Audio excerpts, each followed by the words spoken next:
Alikho elishona lingenazo ezalo emkela kenazi ezihamba phambili namuhla. Kugasele amaphoyisa emzini kasomabhizinisi. Indida owesilisa ebulala umama wezingane zakhe. Kanti omakade bona be-MK bakhala ngolwezindlu. Izindaba ze-1KZN TV zifundelwa uSiyabonga wakadumani nabezulu elidume esandlwane siyakhuleka.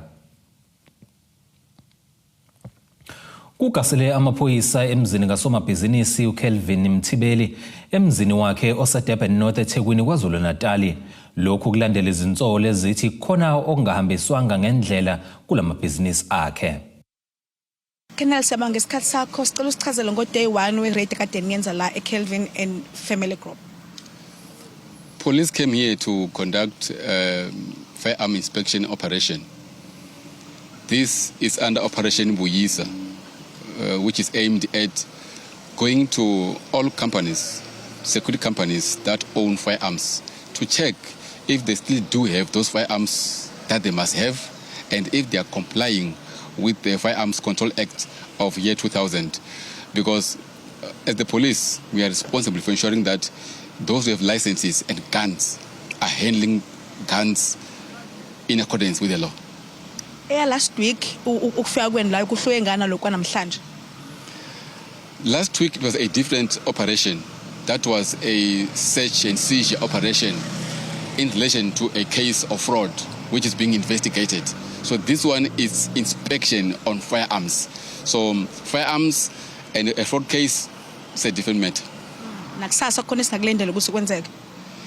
Tomorrow we'll be here to continue what we could not finish today, because we left at 4:15 in accordance with what the court order said. As the police, we must respect the court order. It says we must be in this premise until 4:15. So at that time we had to stop everything and leave. Then tomorrow morning, that's where we'll go and continue from where we left off, because we just left with at least 4 or 5 guns to check and the ammunition. Bongami. Bakhala ngesihluku okubulawe ngaso umntwana wabo umndeni wakakhomo emahlongwa esigodini sasemgobhozini kuward 16 ngaphansi kamasipala uMdoni. Uzinhle Khomo oneminyaka engama-35 35 ubudala ubulawe ubaba wabantwana bakhe ngokuthi amshaye ephindelela uDongeni emklinya nangentambo, waphindeke futhi wamlengisa. Udadewabo kaMufi uNgane Khomo uthi bathole ukuthi uPhilanicele umshaye ubusuku nemini uMufi kungekho lamlayo. Uboshiwe uPhilanicele wasemahlongo emgobhozini kuward 16 ngaphansi kwamasipala uMdoni obulala umama wabantwana bakhe ngesihluku. Kuthi umshaye kusukela ebusuku kwaze kwasa emngqubuzo uDongeni emlengisa emkinya. Udadewabo kaMufi uyachaza. Amawindi achaphazeka igazi, amawindi udonga lugcwele igazi ekamereni la deshayelwa khona. Lapha phezulu kwi-roof kulenga intambo. Isakhona futhi nalo ntambo leka gas lade emshaya ngayo nensimbi sakhona. Umqala ukuhlaza tshoko. Intambi ihamba uyabona angazi noma mhlambe uqalwa amlengisa noma uqalwa amkinya ngalentambo leyasesinqeni angazi. Ukuhlaza ingalo ileli ilenga kanje nayo yona uyabona umuntu obeshawa lona ublue uphepha uphelile umzimba wonke, amabele sisi lapha akagqokile ulele embhedeni uhanjwa yimpukane. Uthi okubazisa ubuhlungu kakhulu ukuthi kungana bomndeni womfana bengezwanga lutho njengoba isigameko senzeke khona. Abekho yini ekhaya abantu, wathi ugogo hayi mina ngizwanga lutho. Wathi nje ugogo azangazezwe lutho ngathi mina ngoba nazi izindlu ihlobene nje. Abazwanga ngani abanye abantu ukuze kusuka umakhelwane azaza azofakaza ngento ebiyenzeke egcekeni nikho bekhona akabanye. Wathi ugogo yena into ayizwile uzwe ekseni esethi uPhilani usembulela unene ufuna ukubiza amaphoyisa. Umama kaMufi uthi uMufi behlukumezeke kakhulu njengoba ubaba wabantwana bakhe ebemshaya njalo. Kade wemshaya bengaqali kulokhu kona bekubonakala vele ukuthi inhloso yakhe kumbulala. Ngoba uke wamshaya nje ngegeme ngaphambili ke lamali. Wamshaya la ekhanda nje wenezimbobo zamabhodlela emgwaza ngamabhodlela lekhanda. Hayi bandla into eyila ethangeni umgodi wawula ethangeni. Emumbe ngebhodlela futhi la ethangeni imbobo umgodi. Ihlo leli lalivalekile lingaka la ovalweni uvalo lolu welenze i-x-ray yakhe la wethi mebhema athuntuthela umlotha lana. Udadewabo kaMufi uthi bebengenawo umasingcwabisane ngakho bacela usizo ukuze bakwazi ukufihla ithambo likadadewabo. Akekho umuntu osebenzayo umana uyidisability anamlenze yombili. Asazi from now ukuthi sizokwenza njani ngendlela isimo sisibi ngakhona ngoba namanje asazi sothathana sihlanganise nani ngoba njengoba sibadala uma unethemba lokuthi nombani kukhona lapha ekhave khona. Basicela bakithi ebantwini abangakwazi ukuphosa lapho bengaphosa khona basiphosele bakithi ngoba kunzima sinquma usuku njengamanje ukuthi umgqibelo kodwa lo mgqibelo asazi noma kuzokwenzeka noma ngeke kwenzeke yini. Induna yesigodi ikhuzelisa isihlava. Sekwanele manje nathi nje subuholi sikhuza lokho nje okusijabulisayo kancane sisokuthi umsolwa uboshiwe. Kwabafisa ukuphonsa esivivaneni ukuze lo mndeni ukwazi ukungcwaba bangathinta le nombolo engezansi. Lo mbiko beniwethulelo zamando sicele kwizindaba ze1 KZN TV ngisemahlongo. Usihlalo makade bona bomkhonto wesizwe iMKX Combatants enkandla detachment esifundazweni Moses Mabhida eMkungundlovu kwaZulu Natal uSlovo Zonde uthi bakhathazekile ngohlelo lwezindlu zomakade bona endaweni yaseSnathing kuWard 11. Unondaba uthi sekuphele iminyaka emithathu kwafika inkontileka yakha lezindlu kepha umsebenzi kawuqhubeki njengoba ubuye ume kungasetshenzwa ekubeni omakade bona sebeyalelwe ukuthi bephume kulezindlu abahlala kuzo ese-Aloe Ridge. Izinkakha zamasosha omkhonto wesizwe zikhathazekile ngokuhamba ngonyawo lonwabo kohlelo lokwakhiwa kwezindlu zawo endaweni yaseSnathing kuWard 11 ngaphansi komasipala umsunduzi. Lokhu kuzimva kokuba lamasosha aseyalelwe ukuba baphume kwezindlu ese-Aloe Ridge ngokuphela kwenyanga uNdasa. Le project umuntu akekho right. Angifuni ukuqamba amanga, ngifuna ungasho ngoba mangaphosisi manje unyaka wesithathu le project yaqala. Njengoba nibona nje la ihlabathi seyiqhubekile, tshani imshini le ifike Monday umshini ufikile. But we know ukuthi ngoba befikile kungenzeka ingapheli futhi lenyanga. Njengoba debemile nje njalo nje kuyamiwa kuyaqala and then okubuhlungu kakhulu ama commanders ethu alapha eAloe Ridge nama beneficiary abanye babo sebashonelwa abazali amasosha amanye ingathi kuselinga lapha eAloe Ridge njengamanje iAloe Ridge sesimeni sokuthi iyadayiswa kahle okungenzeka mhlambe kuphela kwalenyanga kuba bebeke umhla ka31 March esithemba ukuthi kungenzeka ithengwe iloyo ithenga labantu abalapha yana ke bazophila uhlobo lwempilo njengoba le project ingayindawo. Lamasosha athasezame kaningi ukuxoxisana nomasipala kanye nomnyango ukuhlaliswa kwabantu kodwa sikho isixazululo mayelana nokusheshiswa kwalolu hlelo abathi selithathe iminyaka emithathu kodwa lutho ukuphothulwa. Department ka housing ngithi 3 weeks back sizamile ukuthi sihlangane siyama beneficiary saya khona kwa human settlement siyofaka ikhalazo zethu ukuthi yini okumele bayenzini abazoyenza ngama beneficiary lana okumanje impendulo bengakaqhamuki ukuthi ngabe yini abazosilekelela ngayo. So ngokwa human settlement sesikhulume nayo kaningi masikhuluma no Skip lo yena otholele umsebenzi akhale ngo human settlement akhale ngumsunduzi umsunduzi ukhale ngo human settlement akhale ngumsunduzi. So asazi inqindi kwasibhakela ukuthi ngabe ngempela yini eyenzakalayo ithine sesididekile manje. Uma ufika kule ndawo kuyabonakala ukuthi kunesikhathi kwagcina ukuqhubeka umsebenzi. Okhulumela umnyango wezokuhlaliswa kwabantu uthunyulelo imibuzo ngalolu daba kodwa wangabuyela kwithimba kwaze kwashaya isikhathi sokuya emoyeni. Izindabeni ze1 KZN TV bikuthabani maphumulo eMkungundlovu.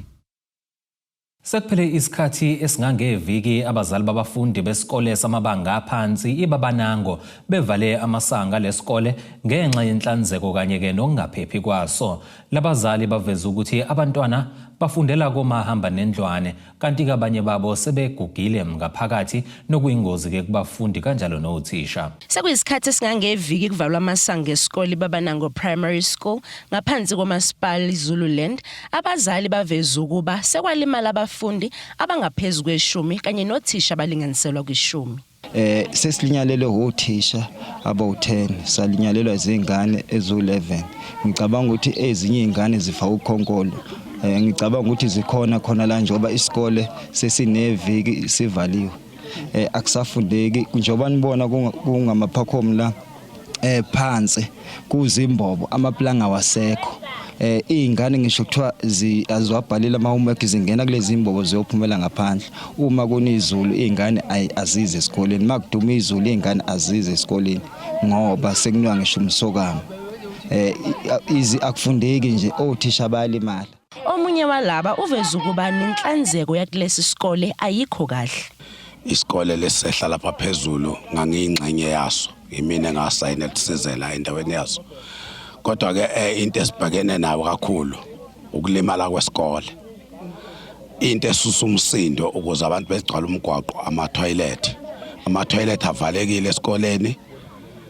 Izingane zagcina engakwazi ukuya e-toilet, zagcina zingakwazi othisha ke ama-toilet, bagcina abantu behamba begangeni ngale ngaphandle. Ngenxa yalokho ke i-government board yasibikela.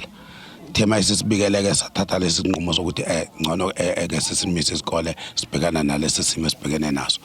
Nangaphezulu kwalokho ke bese fikile vese umnyango wakwa-Labor nomnyango wakwa-Health wasithatha isinqumo sokuthi isikole ngendlela esiyisimo ngaso nesilimele ngaso ngcono sivalwe. Uqhube ngokuthi kwasuswa isikole esasakhiwe bathenjisa ukuba sizokwakhiwa kule ndawo. Salethwa lapha silethela ukuthi okwesikhashana amaphakhomu ngo-2017 2016 silethelwa amaphakhomu ngenxa ukuthi kwakuzoba kwesikhashana. Emva kwesikhathi kwakufanele ukuthi kwakhiwe isikole. Lokhu besitshena mihla namalanga bethi su number 1 kuze kube manje akaze sakhiwe isikole. Kodwa ke basethulela inkontraka emva kwama-toilet basithembisa izwi nomhlabathi inkontraka iyeza iyethulwa yenziwa konke kanti siyaqala ukwakhiwa. Kodwa akaze sakhiwe kuze manje. Yikho ke lokho kwenza ukuthi umphakathi usuke umsindo kangaka. Baningi abantu asebesivakashele inkinga ababhekene nazo nokuzwa nangathi sayithintile iminyango eminingi ifikile izolo nomnyango kaNgqongqoshe ufikile izolo. Kanti omunye unxusa ukuba uhulumeni angenelele njengoba abantwana sebephoqelekile ukuba beshintshe izikole.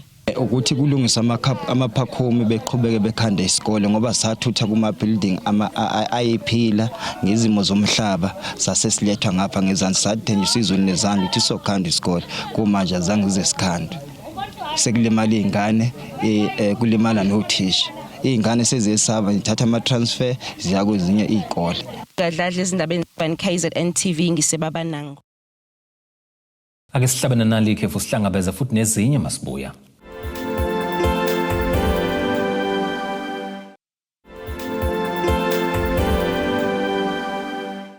Ake sikubingelele siphinde sikwamukele ukuthi ke usanda kubukela izindaba zethu yamukela ke nazi izihloko ezambaphambili namhlanje.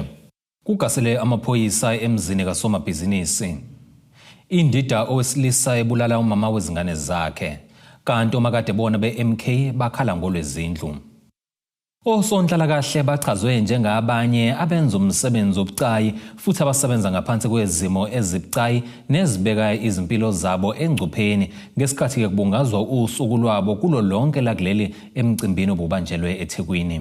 Konxuswe imphakathi ukuba benze konke okusemandleni ukuvikela abasebenzi abangosonhlala kahle njengoba beqhubeka nokuzithola bebanjwa inkunzi kanye ke nokunye okubahlukumeza uma ke beqhubha umsebenzi wabo. Thina ke njengomnyango we-social development siyayiqhenya ngempela ngoba nje asazi ukuthi KwaZulu Natal province enendawo eziningi zasemakhaya ukuthi kwesinye isikhathi bahamba endaweni izimo zibheda nemigwaqo ibheda kungangeneki kodwa bayaqhubeka ukufinyelela kakhulu kubantu bakithi. So ngalokho sibathulela ke isigqoko kakhulu kodwa futhi siyacela umphakathi wethu ukuthi sisebenzele lolu suku ukuthi sikhulume ngokuthi kubalekile ukuthi osonhlala kahle sibavikele nomsebenzi abawenzayo ngoba kwezinye indawo endaweni zasemakhaya bayahamba babanjwe inkunzi baphucwe nezimoto so sisebenzisa lolu suku la namhlanje ukuthi simemeze umphakathi wethu waKwaZulu Natal ukuthi kubalekile ukuthi sibaseke sibasupporte ngaso sonke isikhathi. Umkhandlu obhalisa osonhlala kahle uveze ukukhathazeka ngenani lamacala enzeka kosonhlala kahle afakwa kubo. Basebenzise lo mcimbi ukubeluleka baphinde babachushise ngamaso okubavikela kanti osonhlala kahle bakuthakasele lokhu. Lolu suku luhle kakhulu futhi likhulu kakhulu ukuthi nosonhlala kahle ngoba njengoba silana sizobungaza usuku lokuthi thina sinakekela umphakathi. U-Department waka-Social Development usinikeze le platform ukuthi sikwazi ukuthi sizobungaza sisocialize nabanyoza kwethu abaphuma kuma-department angafani. Kuphinde kube yi-platform ebalulekile kuthina ngoba sikwazi ukuthi si-debrief sibhekana ney'nkinga zabantu zama-community members every day. Izinkinga esizibonayo ziyasithinta kakhulu on a personal level ngoba uyaye uzithole usuzwela usuyithatha inkinga yakho inkinga ohlangabezana nayo efieldini usuyigqoka uthola ukuthi usoya affecteka even usofika ekhaya uthola ukuthi awusalala ucabanga lo wamndeni lwayana ohlangabezana nawo ukuthi engabe njengoba ngushile nje ngifice kungena lutho ulale udleni so ziningi kakhulu ngibala nje a few uthola ukuthi ufica umntwana omncane uhlukumezekile unyukubezekile so ngeke uzulale lapho njengomzali so uzithola lapho usuzifaka ngempela ezicathuleni lento lena ezincwadi esiphoqa ukuthi asingayenzi kodwa automatically zithola seyesibhekene nayo. Ingqephu embala egqamile ibidlalo bikulomcimbi kanti kube nomzuzu wokukhumbula nokuhlonipha ke labo abadlula emhlabeni besemsebenzini. Ushinga uphawula ngoshintsho kulomkhakha. Sifike kunengcindezi enkulu yokushoda kwezikhala zosonhlala kahle kakhulukazi ama-supervisors so sivuleka amathuba omsebenzi ukuthi kube khona ama-social work supervisors ukuze balekele lo sonhlala kahle in supporting and in mentoring. Lokho ke thina njenge-department kusiza ngokuthi sibe compliant ey'ntweni ey'ningi ezenzakala ukuthi u-social worker no-social worker asebenze ngaphansi kuka-supervisor wakhe indlela ebalulekile leyo esiphucule ngayizimo. Ezindabeni ze-1 KZN TV kube kuntombi khona Mvubu ngesethekwini. Kuchazeke abaningi kuvela izindaba zokuthi lowo ongumkhuzi wamaphoyisa esifundazweni KwaZulu Natal uJane Nonhlanhla Mkhwanazi uzobuyiselwa esikhundleni sakhe njengoba inkontileka yakhe iphela ngokuphela kwenyanga uNdasa. Intatheli esimkantshubovu yezepolitiki uvele Mphungula uthi ukusebenza ngokuzikhandla kanjalo nokuvundulula inkohlakalo eyenzeke emaphoyiseni nokulwa nobugebengu yikhona ke okwenze kwabalula ukubuyiselwa kwakhe kulesikhundla. Kulokoza injabulo nethemba kubantu basesifundazweni iKwaZulu Natal emva kokuvela kwezindaba zokuthi uzobuyela esikhundleni sakhe sokuba umkhuzi wamaphoyisa esifundazweni iKwaZulu Natal uJane Nonhlanhla Mkhwanazi. Inkontileka kaMkhwanazi kulindele ukuthi iphele ngenyanga kaNdasa. Intatheli esimkantshubovu yezepolitiki uvele Mphungula uthi mkhulu umsebenzi owenziwe uMkhwanazi ukulwisana nobugebengu kanti kubonakala esebenzisana kahle noNdunankulu wesifundazwe iKwaZulu Natal uThami Ntuli. Yazi ukuthi ngomhla ka-31 March which is next week inkontileka kaMkhwanazi izobe iphela so kumele ngabe impela iyavuselelwa kodwa ke sesiyazi vele ukuthi okay sesathatha isinqumo sokuthi ivuselele umsakazi inkontileka yakhe so umsakazi siya understand ukuthi uMkhwanazi usebenze kakhulu ngesikhathi ethatha kulomsebenzi umehluko uyabonakala umsakazi njalo nje mhlawumbe uma singabala nje lokho njalo ngamasonto nana ukuthi izigebengu ezibhekene namaphoyisa izigebengu zisala enkundleni so umsakazi abantu bakujabelela lokho uMkhwanazi umsakazi umukeleke ngendlela mangasayo emphakathini so ukumethemba ukwethembeka kwamaphoyisa ngaphansi kwakhe kukhule kakhulu umsakazi kwisifundazwe and into enhle ke uMkhwanazi umsakazi futhi usebenzisana kahle nonjalo kwesifundazwe umnumzane uThami Ntuli okuyena futhi owenze imotivation ku commissioner kaZwelonke uMasemula ngoba uyena uMasemula obhekene nokuqashwa ko commissioner besifundazwe la samza ngicabanga ukuthi uPhungula uthi konke okwenziwe uMkhwanazi eveza ukuthi kunesigebengu esibambe ngobhongwana umbuso kwakuleli zisebenzisana namaphoyisa njengoba kuvela kanjalo nakwikomiti leParliament kanjalo nakwikhomishana kaMadlanga lokho kushawelwe abantu abaningi isandla. Konke kuhamba kahle so inkontileka Mkhwanazi izokwelula nje kwakushiwa asibona ukuthi bukhona ushintsho olungenzeka right kodwa ke siyazi ukuthi ke khona namhlanje futhi uzabe ebuyela khona umsakazi emsebenzini owaqalwa uyena namhlanje uzovela kwikomiti yaseParliament okulona eliphenya into eyavezwe Mkhwanazi ukuthi kulelizwe kunezigebengu ezibambe ngobhongwane umbuso zisebenzana namaphoyisa aphezulu ngiyabona nje into eziphuma kwaMadlanga Commission kana lona ikomiti kuyavela mzansi impela lokwakusho Mkhwanazi kuya impela kuyaproveka kuyabonakala ukuthi cha ikhona inkinga yayikhona ufakazi osemnekwe phambi kwezwe. Mkhwanazi ubuyele kwikomiti leParliament ukuzocacisa okugcina ngokwenzeka kwezamaphoyisa. UNdunankulu wesifundazwe KwaZulu-Natal uThami Ntuli ungomunye wabantu ababhalela ukhomishana wamaphoyisa kuzwelonke uFani Masimula ukuba kubuyiswe uMkhwanazi esikhundleni sakhe sokuba umkhuzi wamaphoyisa kulesifundazwe. LaNdunankulu uMhlonishwa Thamsanqa Ntuli kulandela ingxoxo yabanjwa ngoZibandlela ngonyaka owedlule lapho uNdunankulu Ntuli adlulisa khona umkhuzi wamaphoyisa jikelele uFani Masimula ukweseka kwakhe ukuvusela kwenkontileka Lieutenant General Nhlanhla Mkhwanazi ezophela ekupheleni kukaNdasa kulonyaka. Ukubambezela ukuphothulweni kwalolu hlelo sekuqale ukudala ungaqinisekiseki kanye nokwesaba njengoba izigebengu zazi ukuthi ekheze nalufakwa. UNdunankulu Ntuli uphinde waqinisekisa ukweseka ngokugcwele kahulumeni wesifundazwe ukuvuselela kwalenkontileka. Izindabeni ze-1 KZN TV bikuThabani Maphumulo eMkungundlovu. Bathembisa ukuqhamuka nezisombululo eziningi ezibhekene nabafundi kwikolishi eliqeqesha amakhono imfundo ze-TVET labo ke abamele abafundi ezinhlakeni zokuhola ezidla ngakhe zolunye namaqembu ezepolitiki ahlukene okuyi-FF Student Command kanjalo ne-MK Student Movement.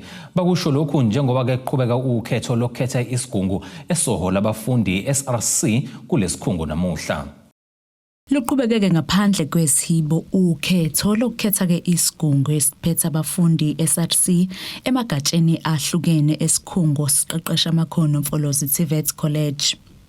Kuzokhumbuleka ukuthi leli kolishi likebhekana nezinkinga lapho abantwana bebe nesiteleka emabranchini noma ke emacampusini ehlukene bekhala ke ngezinto ezahlukene okunye kwakho ngama PPE okusebenza izincwadi nokunye iqembu le-FF Student Command lithi ke liza ke noshintsho njoba ke selibonile ukuthi ke izinkinga ziqale kanjani. As EFF, we are here to stand with abafundi and not against abafundi.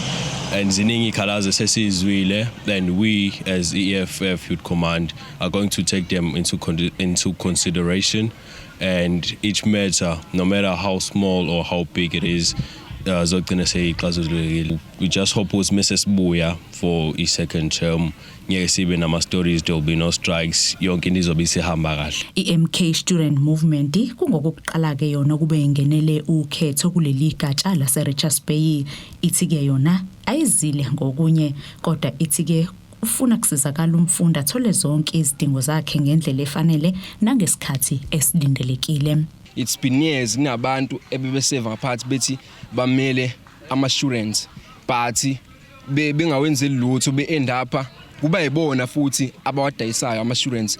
So kulonyaka sidecide ukuthi cause iyaqala inakhuzana kulonyaka MK ukufika la eRistech sizama ukuthi silethe ushintsho kuma-students. Kuningi nje okwenzakala la ngaphakathi eMfolozi, kuningi kahlahle nje ayikho into eqondile yakhona mangikhuluma iqiniso konke nje kokonakele. So sizozama ukuzolungisa lokho and ama-students awathembisa ukuthi besikwenza manje sesilungiselele next year ukuthi umntwana uzofika next year afike yonke into isithe ezama nokuhlela khona. Laba bavumelana ngazilinye ukuthi isigungu sabafundi sangaphambilini asenzanga kahle ukubhekana nezinkinga esibhekene nabafundi njengoba ke kube imanje abafundi basakhala ngenkinga efanayo. ESRC yango 2025 didn't do that much of what they've promised us during manifesto ababeyenza and elections.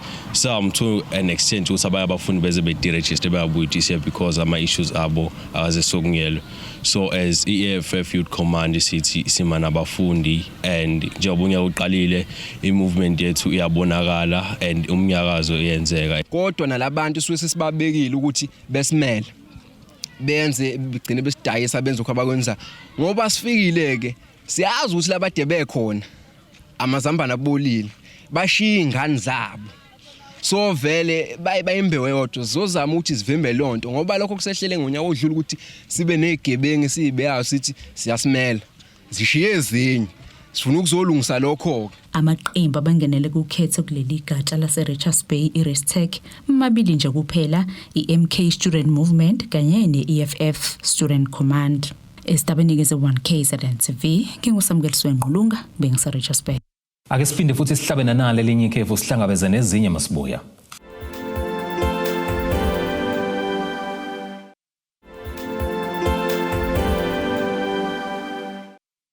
Siyakubingelela siyawamukela ukuthi usanda kubukela izindaba zethu nazo izihloko ezihamba phambili namhlanje. Kugasele amaphoyisa emzini kasomabhizinisi. Indida owesilisa ebulala umama wezingane zakhe. Kanti omakade bona beMK bakhala ngolwezindlu. Kuleli qophela ke singene sijule engosini yezomnotho. Irandi lakuleli libe 16 rand 89 cent maliqhathaniswa nedola lasemelika libe 22 rand 43 cent maliqhathaniswa nopondo seBrithani liphinde libe 19 rand 38 cent maliqhathaniswa neeuro laseEurope. Igolide ke lona lingo $4,711 25 cents ounce kuthi uoila ongahluziwe ube $107.38 umphongolo. Ake singene sijule ngosini yezemidlalo. Ugqoza kwamathuba okungena eskwatini seBafana Bafana esibheke kwindebe yomhlaba ngoJune akukho ke emqondweni westopper seMamelodi Sundowns uGrant Kekana kepha ke sihlushwa umuzwa wokukoleta leli qembu laseCloycop ngokwenzeke emdlalweni kwamanqamu weCAF Champions League ngesizini eyedlule. uKekana ungomunye wabadlali ke asebejwayele ukusala ngaphandle kweBafana Bafana ekubeni ke ebalwa nabanye abashaye into ecokeme kwiAfrica Cup of Nations kwiAFCON ngamafuphi yaseIvory Coast ngonyaka u2023. Zingaphansi ke kwezintathu izinyanga esezisele ngaphambi kokuthi iBafana Bafana iqale indebe yomhlaba ezosingathwa ke yiMexico, iCanada neUnited States of America phecelezi iUSA ngokuhlanganyela ke ngoJune. Nakuba ke umqeqeshi weBafana Bafana Hugo Bruce elokho emzibe njalo uKekana oke wahlushwa ke ukulimala kodwa ke akananxa nalomqeqeshi waseBelgium. Ake sibhekelene nasi isimo sezulu esingalindeleka.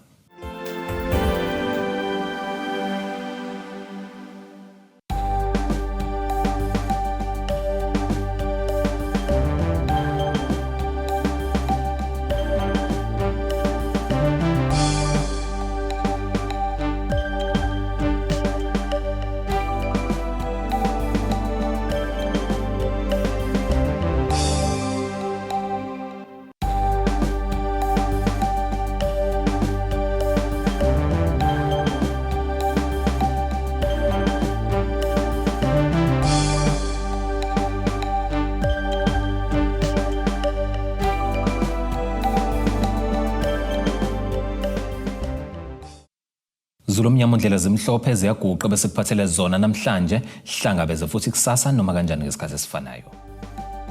Abethuli bethu bezindaba baxhaswe iThulis Bayview Bridal. Ungabashayela kulezi zinombolo ezivelile.